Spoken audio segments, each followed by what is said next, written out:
Okay, my talk basically is going to be on the faint young sun paradox and the idea of an expanding Earth.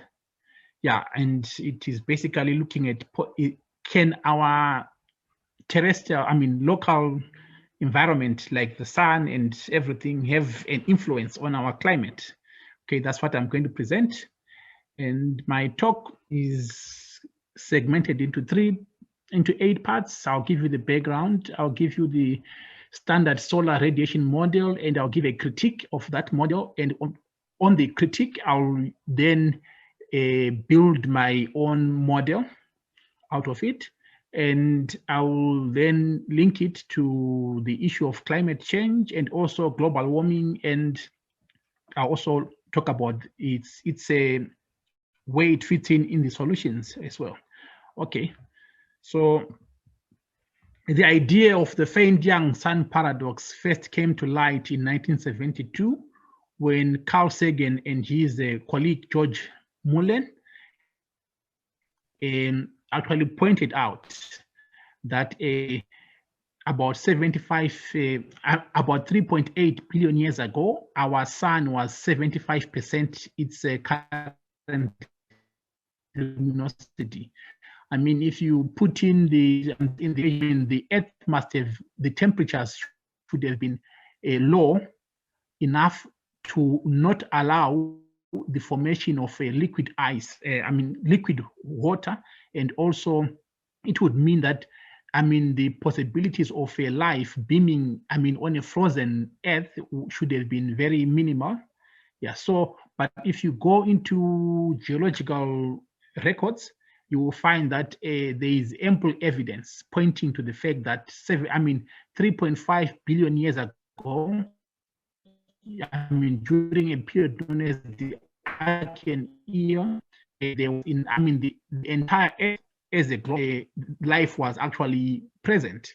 And also records indicate that the temperatures were just the normal temperatures we are experiencing, prior to the global warming phenomena. That is, temperatures were roughly about 288, that is globally on the land. So this raises the question, if the sun was 75% luminous and it could not warm up our planet to have liquid water and harbor life, how did this happen? So it becomes an issue now, like how did this happen? Okay, so the need actually arises to actually have this paradox solved. There have been many proposals in trying to solve this whole problem. Yeah, and the reason why it is actually important for us to understand this paradox is because it will give us an indicator as to whether our models, solar evolutional models, are correct. It will give us, some insights into the origins of life itself and an understanding of the early Earth itself, and also the possible influences of our sun on our. What are the real influences of our sun on our planet? And perhaps it may also give us some insights into the possibility of exo-life. Yeah. Okay. So these are some of the reasons why it is important for us actually to look at this paradox and try to have it solved. Okay, like I said, some of the solutions proposed as to how the sun managed, how the Earth managed to have a life and liquid water with a faint sun. Greenhouse effect has been proposed that they probably were large. The greenhouse effect was large enough to capture enough radiation from the sun. And some of the solutions are that perhaps the sun was active, producing a lot of producing a lot of ejections from it, and then causing to warm up more massive than we think, and therefore it had the luminosity required. Actually, it had the luminosity required to warm up the Earth. And the other possibility is that the Earth itself was much closer to the sun than it is today. But if you calculate the distance it must be in order to keep it warm enough for water and for life to be, you find that if you were to put it there where it was and then move it to where it is now, there is no known force, I mean, at the moment, that we have in the solar system that could have done that. So that solution is, while it looks very possible, it is remote. So all these point to a need to actually solve this problem. Okay, in my approach, I basically make use of the idea that perhaps our Earth is, I mean, our solid Earth is expanding.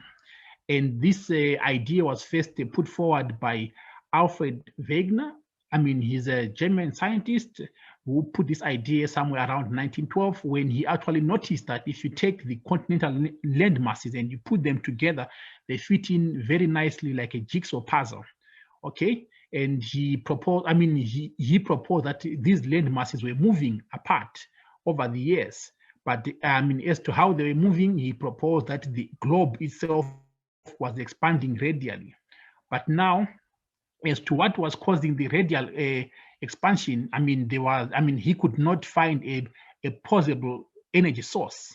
So because of that, the idea itself became rejected, and it still stands rejected to this day, despite the fact that recent measurements by Professor Shane and his collaborators has unearthed an expansion rate of about 0.45 millimeters per year. They were using the International Terrestrial Reference Frame data to actually come up with this. So the idea remains rejected on the same basis that what is the energy source of this expansion? So, I mean, you try to submit some of these ideas to journals, they are probably rejected on the very fact that you are talking about an expanding Earth. Okay, but out of Wegener's ideas, what remained is the idea of plate tectonics, which is now a cornerstone of modern geophysics. Okay, so in the standard solar radiation model, what you have the Earth is envisaged as comprised of two components: the land mass and the atmosphere. And the atmosphere receives radiation from the sun, and then the Earth re-radiates some of this radiation back into space. It goes into space, and some captured by the radiative equilibrium with the solid Earth. So if you do the balance of the radiation balance equations, you will find out that you can actually relate the temperature, which is E sub SE here, which I've put in here, the temperature of the solid Earth, and you planet from the sun, and the greenhouse factor, which basically measures how much of the radiation is captured, and the albedo of the sun, of the Earth. Okay, so the assumptions of the of the simple greenhouse model are that the Earth atmosphere is transparent to radiation, and the Earth itself as a system is in, the Earth atmosphere is in radiative equilibrium. System as a whole is actually in radiative equilibrium with the sun's radiation, and that some of the radiation, solar radiation, is trapped via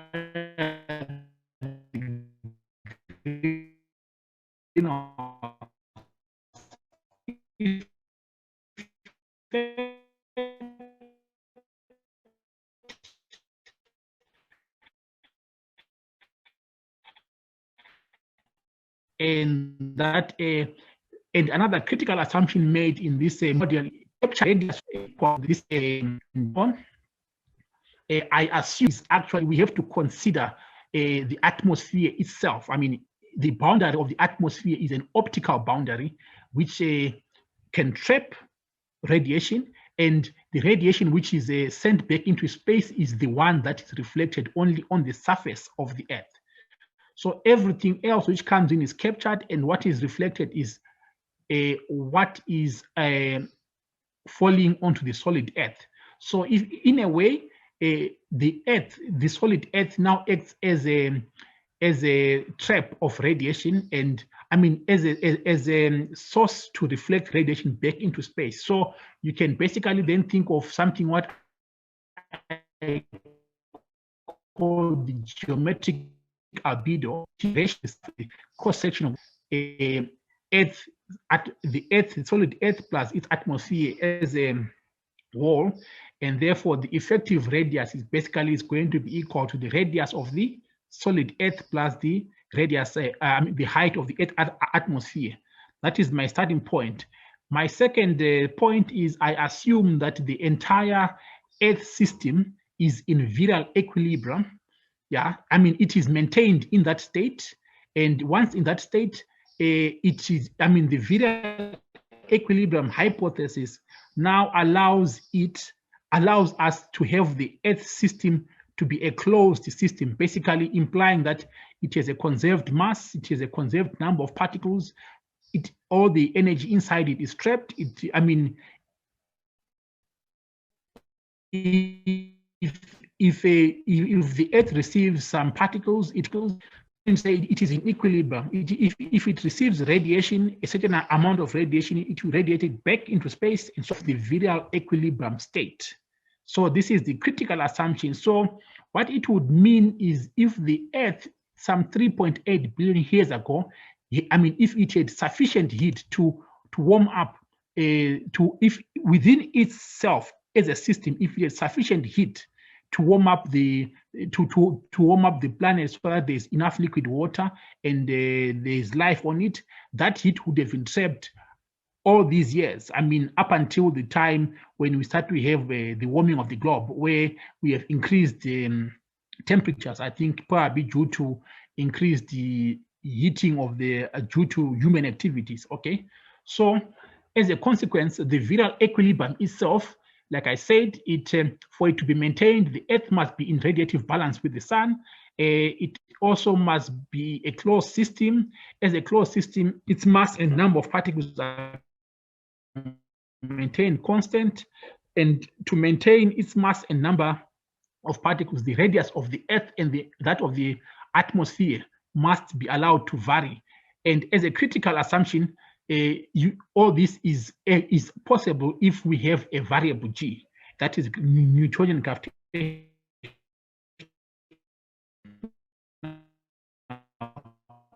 constant.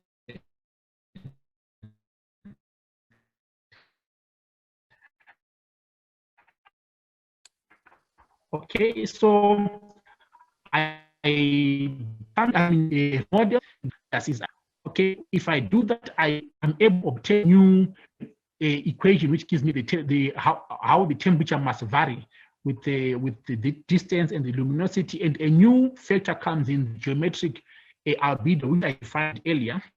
Okay, and what I also find that if you insert that assumption, it should actually be the Earth as a solid body. The solid body Earth must actually be able to change with a changing luminosity of the sun, and meaning to say when there's a change in the luminosity of the sun, it can vary its geometric albedo, just like the way the eye will open up if there is less light incident on it, and it will close up when there's a lot of light. Yeah. So in this model, these are the parameters I found. This is the luminosity of the sun, the temperature of the sun, temperature of the Earth, radius of the sun, and then this is a new factor, which is basically a factor which comes from the relationship between the radius of the Earth and its mass. That is if you do a mass profile of the Earth as the solid Earth, only the solid Earth without the atmosphere, the index that one obtains, this is what you have then. And I will show you, I did calculate that, and from my calculations, I find that it's equal to about 4, and the geometric albedo is about 0.96, and I obtained this by assuming that the Earth atmosphere is a height of 100 kilometers, and this is from it's the Kármán line, which is what is adopted by the International Federation of Athletics. I think they adopt that, so I'm able to calculate the the geometrical albedo. Now, the interesting bit is if I insert all these numbers, unfortunately, I didn't put the calculation here. If I insert all these independent numbers which come from different angles, I find that they actually balance. This is from Shane. This number here is from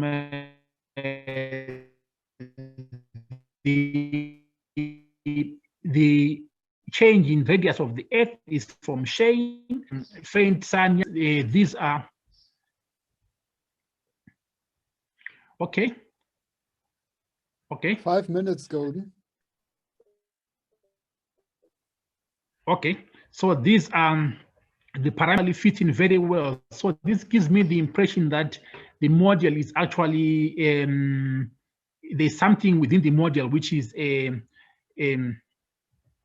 correct. So what I did is I looked for the data for the mass profile of the Earth, that is the mass of the inner core, outer core, the mantle, and the crust and everything, and I had to plot the profile, and this is what I obtained. This is the amount of mass in a given radius. If I plot, I obtain a slope, and from that slope, I'm able to calculate the value which I obtained there. Okay, and like I said, I assume the Kármán line, and in terms of the model, this is what it gives. Okay, in terms of the variation of the gravitational constant G, this is what the model gives. If I insert all the parameters, I obtain a value of 10 to the minus 12, which is a negative value. And this number is not far from what other researchers have found. Okay, so these ideas have got implications on global warming, and global warming basically at the moment is assumed to come as a result of increased greenhouse effects, emission of greenhouse gases, and a number of other factors as well. Okay, so in this model, I actually find that the variation of the temperature of the Earth can be related to the amount of solid Earth being converted into the atmosphere. For example, if we take oil and burn it, the oil is part of the solid Earth, and then if we burn it, we actually we convert it to become a gas through emission of carbon dioxide and water, which comes from the burning of that. So in that way, we increase the number of molecules in the atmosphere, and we decrease the number of particles making up the solid Earth. And that relationship actually comes out from the equation, from the model. And I think we can, if we wanted to cool the globe, we would have to condense some of the material, some of the atmosphere back into the solid Earth. I mean, that's one proposal, apart from the ordinary proposals which have been put. Okay, so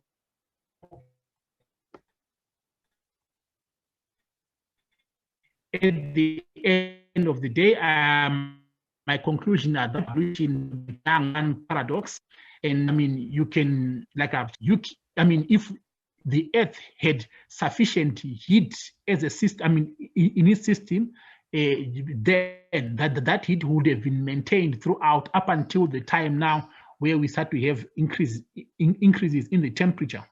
I mean, due to